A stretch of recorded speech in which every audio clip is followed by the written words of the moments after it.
Alors ici, on est en plein mois de mars, on est même d'ailleurs déjà en fin mars. Et on va repiquer des plants de laitue à couper. Ils sont déjà bien avancés, c'est normal, on les a semés en serre il y a quelques semaines. Alors François, comment est-ce qu'on repique ces petites laitues? Alors ici, on est sur une situation de carré potager. Donc l'avantage d'avoir un carré potager en cette saison, c'est que la terre va avoir tendance à se réchauffer un peu plus vite. À l'inverse, le petit inconvénient, c'est qu'en été, ça aura tendance un petit peu à s'assécher un peu plus. Oui, forcément, on est en haut on est à 20 cm du sol environ ici. Donc on va avoir aussi un côté un peu plus drainant forcément, ce qui n'est pas forcément une mauvaise chose, parce qu'il y a très peu de légumes qui aiment beaucoup la stagnation d'eau. Les pieds dans l'eau, l'ail par exemple a horreur de ça, la plupart des oignons et d'autres plantes n'aiment pas ça du tout. Alors ici on est sur de la laitue à couper, donc on prélève le légume feuille par feuille à sa base, jusqu'à ce qu'elle devienne amère à la fin, et là on coupera la plante définitivement. Alors ici, ça va être très simple en fait. Le gros avantage des carrés potagers, c'est qu'on a une terre sur laquelle on ne marche jamais. C'est aussi, ces carrés potagers, on le montrera dans une autre vidéo, sont des carrés qui ont été faits pas qu'avec du terreau, mais on les a remplis avec différentes couches de matière organique. On peut mieux gérer le substrat, effectivement. Tout à fait, donc le substrat sera très léger. C'est différentes couches de matériaux organiques, donc des copeaux de bois, du gazon, du compost à moitié décomposé. Ça peut être aussi du marc de café qu'on ajoute. Bref, en fait, on crée un compost. Au lieu d'étaler un compost, on va faire pousser les plantes directement dedans. Donc ça veut dire que toute l'énergie que met la matière à faire du compost, elle va aussi en partie à la plante, parce que tout ça ici va chauffer très légèrement. Donc il y a toujours une petite chaleur qui se dégage d'un carré potager, ce qui va favoriser la croissance des plantes et des racines. On en fera, comme tu dis, un sujet par la suite de montrer comment on lance tes fameux carrés potagers, mais est-ce qu'on peut dire que c'est justement une sorte de plantation à lasagne? Parce que c'est un mot qui revient souvent dans les trucs de permaculture, oui, c'est etc. plus ou moins une technique qu'on peut appeler de permaculture, mais ça existe depuis très longtemps. Les couches chaudes, par exemple, c'est des choses qu'on fait depuis des siècles au jardin potager, mais on peut appeler ça une lasagne parce qu'on a fait différentes couches de matière organique. On n'a même pas désherbé en dessous, donc ça veut dire que c'était du gazon à la base. On a mis un carré potager ici en récupération de palettes, c'est très facile à faire, ça ne coûte vraiment rien. Et on a superposé des couches à la fois de carbone, donc c'est-à-dire des matériaux secs, du bois, du carton, de la sciure, etc. Et puis des couches d'azote, donc du gazon, du feuillage vert, etc.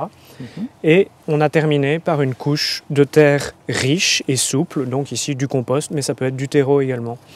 Alors au bout de quelques mois, voire d'un an ou deux, on obtient vraiment une terre extrêmement fertile et souple. Là, on le voit vraiment, il n'y a même pas besoin d'outils pour creuser la terre. C'est extrêmement meuble. Donc ça, c'est vraiment le signe d'une excellente fertilité. Il y a vraiment très peu de chances d'avoir des maladies là-dedans parce que la décomposition est bien achevée. Oui, et puis il y a beaucoup de vie aussi. Parce qu'on voit énormément de vie. Vous allez voir énormément de vers de terre, des cloportes, des mille-pattes, des colamboles, etc., etc. Vraiment, il y a une vie incroyable là-dedans. On peut rappeler que une petite poignée de terre comme ça, c'est autant de bactéries que d'êtres humains sur Terre. Donc c'est vraiment une richesse incroyable et insoupçonnée. Donc vraiment, on part vraiment plus sur nourrir le sol qui, à son tour, nourrira la plante et non pas l'inverse. C'est ce qu'on voit dans les champs avec les engrais chimiques, par exemple. On nourrit directement la plante, on ne nourrit pas le sol et les sols finissent par se dégrader de cette manière. Au potager, on peut faire exactement l'inverse et imiter la nature, c'est-à-dire que le sol, on l'améliore et ensuite la plante va se sentir beaucoup mieux et va se développer vraiment de manière optimale. Alors ici, comme j'ai dit, dans ce genre de carré potager, évidemment, la surface, elle est assez réduite. On a une grande fertilité, mais sur une petite surface, donc ici c'est 1 mètre carré environ. Ce qui est important, c'est de ne pas forcément mettre trop de diversité dans votre carré potager pour vous simplifier la vie. Alors par exemple, on va éviter de mettre 5 ou 6 variétés de légumes, on va s'en contenter d'une ou de 2. Parce que les plantes potagères n'ont pas forcément toutes les mêmes besoins en eau, les mêmes besoins en exposition, etc.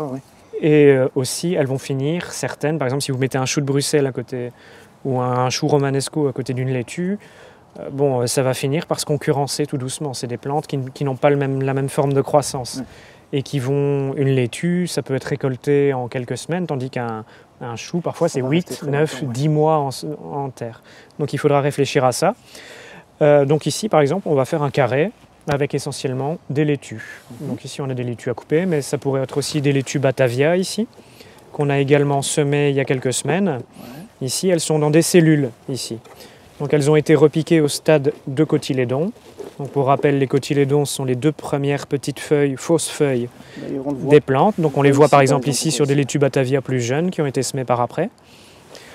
Et à ce stade, on les enlève de la terrine ou d'un châssis et on les repique à l'aide d'un crayon dans ces petites cellules. Donc on peut voir ici verticalement ce que ça donne, une cellule. Donc ça c'est très pratique pour gagner de la place. En revanche, il faudra faire attention à l'arrosage parce que ça se dessèche extrêmement vite, donc il faut être très attentif dans une serre. Alors, l'avantage également de mettre des plants dans des petites mottes comme ça, c'est qu'on va très peu endommager le système racinaire. Donc ça, c'est un gros avantage. Qui dit plante non stressée, dit plante en meilleure santé et meilleure reprise aussi. Oui, et en plus, une plante stressée a tendance à lâcher des phytohormones de stress qui attirent beaucoup les limaces, qui forcément font leur boulot de limaces pour éliminer les plantes en souffrance. Donc voilà, évitons le stress. C'est exactement comme chez l'être humain. Donc un organisme qui est stressé et fatigué va avoir plus tendance à tomber malade. Voilà. C'est exactement la même chose pour les plantes. Une plante stressée va attirer les prédateurs beaucoup plus facilement. Donc voilà ici. Alors comment procéder? C'est extrêmement simple. Comme dit plus juste avant, la terre est très souple. Donc on n'a vraiment rien à faire. Vu qu'elle est meuble, on n'a pas besoin de l'aérer avec un croc, avec une fourche bêche, une grelinette, peu importe. Ça n'a vraiment pas d'intérêt de faire ça ici. On n'a pas besoin de plantoir en fait. Ni de plantoir en effet. Donc ici, on va simplement dégager un petit peu le paillage. Normalement, dans la nature, la matière organique, elle se trouve au niveau du sol et elle est rarement enterrée. Il faut toujours de l'oxygène, ça c'est très important pour les racines de vos plantes. L'air est aussi important que l'eau pour les plantes. Elles en ont grand besoin pour la photosynthèse, mais aussi pour la respiration des racines. Donc c'est tout simple. On va, comme pour n'importe quel petit plant engodé, hop, appuyer, tapoter, et vous allez légèrement tirer ici, et votre plante, elle arrive toute seule. Alors, on voit que le système racinaire est bien avancé. Moi, personnellement, je ne le détache pas, je le laisse tel quel, et généralement, la plante se déroule très bien. De toute façon, comme la terre est très meuble, les petites radicelles vont repartir directement, donc c'est pas problématique. Ce n'est pas un problème. En revanche, si vous avez un arbre, par contre, qui présente un chignon comme ça dans un pot, là il faudra vraiment le faire, parce que comme il va rester plusieurs années, si ces racines ne vont pas voyager dans le sol horizontalement, il va être déséquilibré par le vent, et là il va tomber. Mais ici on est dans le cas d'un légume, donc ça n'a vraiment aucune importance. On peut le mettre comme ceci, dans le trou, sans une autre forme de procès. On va juste très légèrement reboucher la terre, faire en sorte qu'il n'y ait pas d'air, un tout petit peu appuyer, faire attention que le collet ne soit pas enterré. On va... Tiens, qu'est-ce qui pourrait se passer justement si le collet est enterré? Alors le collet, le problème c'est que les laitues, les feuilles partent du centre de la plante, donc vous allez bloquer la photosynthèse si vous enterrez le collet, et vous allez empêcher le bon développement de la plante. Donc c'est assez embêtant, on ne sait évidemment pas ce qu'on veut. Alors le collet, c'est vraiment la partie en fait entre les feuilles et entre le système racinaire, donc c'est juste ici. Il faut éviter donc de l'enterrer de trop. Voilà. Alors une fois que vous avez placé votre laitue, qu'elle est en place, donc hop, vous nivelez un peu la terre autour du plant. On va arroser. Alors important, arroser vraiment un bon coup la première fois, et puis après essayer de ne plus arroser pendant plusieurs semaines si possible, sauf grosse sécheresse printanière comme en 2020 par exemple. Oui. On avait eu 3 mois de sécheresse dans le nord de la France et en Belgique. C'est important parce que vous allez faire déjà pénétrer l'eau profondément dans le sol et les racines vont avoir tendance à aller chercher l'eau dans le fond et ne vont pas rester en surface. Et donc vous allez créer une plante plus résistante aux aléas climatiques et notamment à la sécheresse. Ouais. Donc voilà, ici on n'hésite pas. Un coup de flotte. Alors ici j'ai oublié, alors très important, ne pas arroser des plantes, surtout celles-ci elles viennent de serre, donc elles étaient dans un environnement plutôt chaud et humide. Donc ne pas arroser avec de l'eau froide, quoi. Là vous allez vraiment stresser vos racines et c'est vraiment pas bon, c'est vraiment pas ce qu'on veut pour le démarrage. Donc c'est de l'eau ici qui a été dans la serre, donc elle est chaude, elle fait 20-25 degrés, c'est parfait, vraiment nickel. Et on va arroser, alors je n'ai pas la pomme d'arrosoir.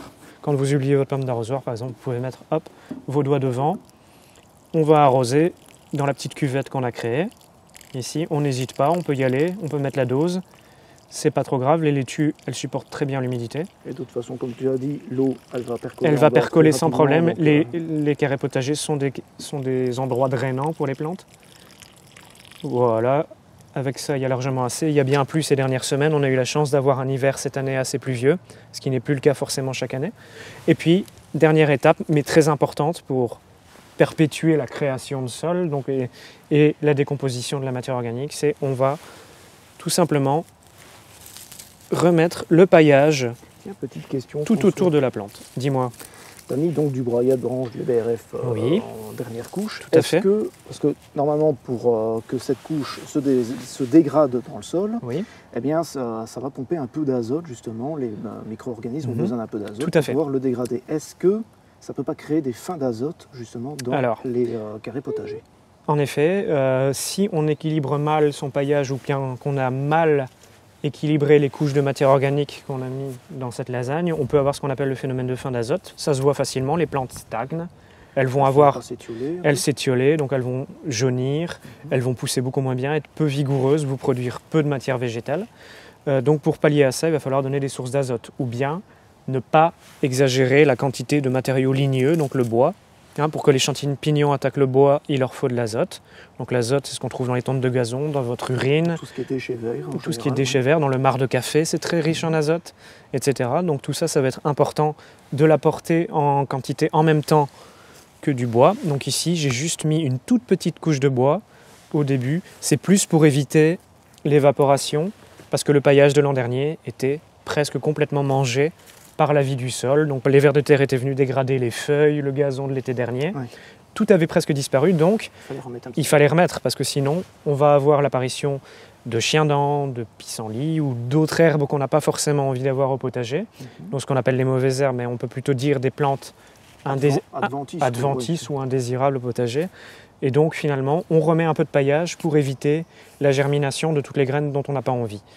Donc voilà ici, ne jamais trop exagérer les quantités de carbone, donc de copeaux, mais les mettre de manière parcimonieuse, quoi. Donc ici, il y a 2 cm, pas plus. C'est du broyat de saule, donc il y a aussi un petit peu d'écorce. Qui se dégrade d'ailleurs assez vite. Qui se dégrade vite, mais il y a aussi un petit peu d'azote là-dedans parce que c'est un peu de BRF. Donc c'est pas trop non plus trop carboné. Et si jamais vous craignez... BRF, donc c'est bois raméal. C'est du bois, voilà. Donc ce sont des jeunes rameaux d'arbres et d'arbustes. C'est très riche en éléments minéraux. Parce que c'est dans les bourgeons que la plupart des minéraux de l'arbre se trouvent, la plupart du temps, et aussi un peu dans les racines.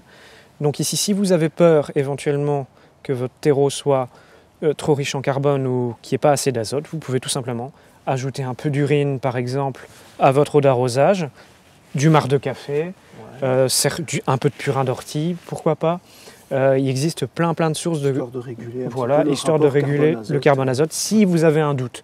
Si votre plante pousse normalement, ce n'est pas la peine de vous en faire. Laissez faire la nature, ça ira très bien. Alors aussi, un autre mythe du jardinage, c'est de toujours espacer les plantes énormément. Dans la nature, il y a des arbres, des plantes qui poussent les unes sur les autres et qui arrivent quand même à faire des fruits. Parfois les unes dans les autres. Parfois les unes dans les autres. Dans les haies, les arbustes fructifient très bien malgré la compétition.